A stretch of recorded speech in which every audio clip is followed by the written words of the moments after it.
அண்மை செய்தி. சில மணி நேரங்களுக்கு முன்னதாக பொள்ளாச்சி வன்கொடுமை வழக்கின் தீர்ப்பு தேதி அறிவிக்கப்பட்டிருந்தது. மே 13ஆம் தேதி தீர்ப்பு வழங்கப்படும் என்று அறிவிக்கப்பட்டிருந்த நிலையில் தற்போது நீதிபதி பணியிட மாற்றம் செய்யப்பட்டுள்ளார். 77 மாவட்ட நீதிபதிகள் பணியிட மாற்றம் தொடர்பான அறிவிப்பு தற்போது வெளியாகியிருக்கிறது. முன்னதாக பொள்ளாச்சி பாலியல் தொடர்பான வழக்கில் மே 13ஆம் தேதி இறுதி தீர்ப்பு வழங்கப்படும் என்று அறிவிக்கப்பட்டிருந்தது. அந்த நீதிபதியின் பெயரும் இதில் இடம்பெற்றுள்ளது. பொள்ளாச்சி பாலியல் வழக்கை விசாரித்து வந்த கோவை மகளிர் நீதிமன்ற நீதிபதி நந்தினி தேவி மாற்றப்பட்டுள்ளார்.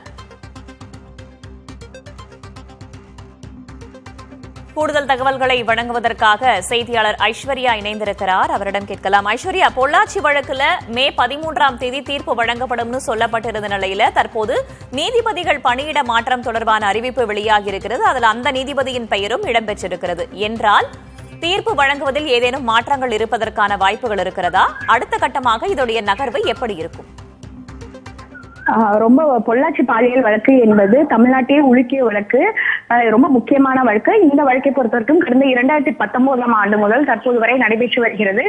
குறிப்பிட்டு சொல்ல வேண்டும் என்று பாத்தீங்கன்னா, கடந்த ஒரு மாதத்தில் அரசு தரப்பு மற்றும் எதிர்த்தரப்பு, அதாவது குற்றச்சாட்டப்பட்டவர்கள் தரப்பில் வாதங்கள் நடைபெற்றது. அதிலும் கடந்த வாரம் முழுவதும் நாள்தோறும் என்ற அடிப்படையில் அந்த வாதங்கள் நடைபெற்றது. இன்றைய தினம் வாதங்கள் இருதரப்பு வாதங்களும் முடிவடைந்தது. அது மட்டுமின்றி அரசு தரப்பில் அதற்கான பதில் வாதங்களும் முடிவடைந்த நிலையில் தீர்ப்பு தேதி அறிவிக்கப்பட்டிருந்தது.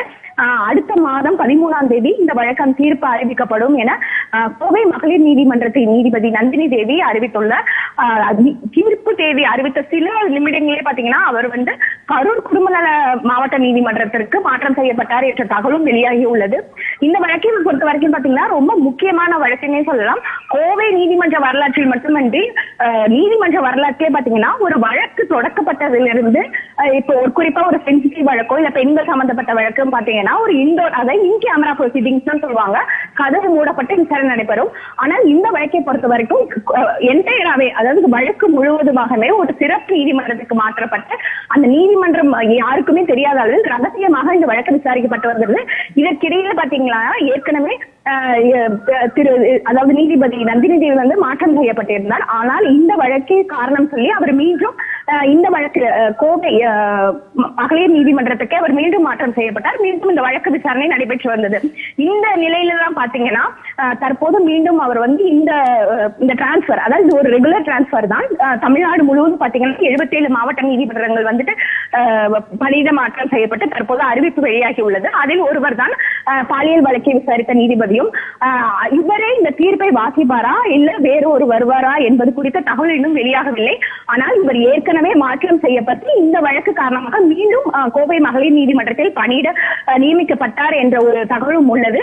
அடுத்த நகர்வு என்பது மாவட்ட நீதிமன்றத்துக்கோ அல்லது சென்னை உயர்நீதிமன்ற தகவலின் அடிப்படையில் தான் தெரிய வரும். வேதவள்ளி, தகவல்களுக்கு நன்றி ஐஸ்வர்யா.